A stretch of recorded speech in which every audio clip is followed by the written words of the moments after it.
While it is difficult to find any kind of silver lining to these devastating fires, scientists say that they can use data being collected right now to help anticipate and better understand fire behavior. KTVU's Mark Sayer live in San Jose tonight with a look at how their research could help reduce property damage and casualties in the future. Mark.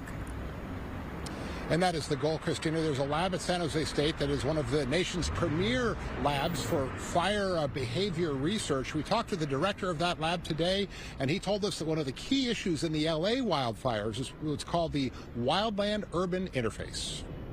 It is an issue on full display this week at the LA wildfires, and also a very similar reality here in the Bay Area, what is called the wildland-urban interface. So the wildland-urban interface, or WUI for short, is the region where the forests and the backcountry meets the urban city. Dr. Craig Clements is the director of San Jose State's Wildfire Interdisciplinary Research Center.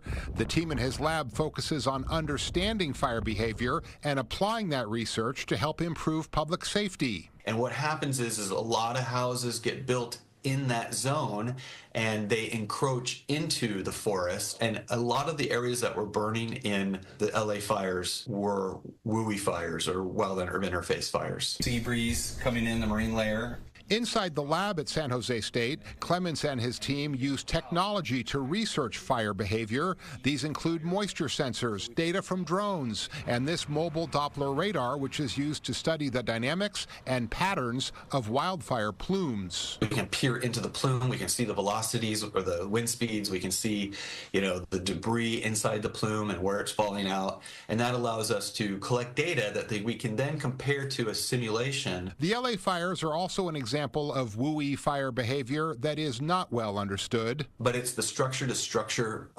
propagation of the flame front or the ember showers that we don't have a lot of information on. And so while human suffering and utter destruction are front and center right now, the science from the LA fires could help keep all communities safer in the future. So we will glean a lot of new information from these devastating events.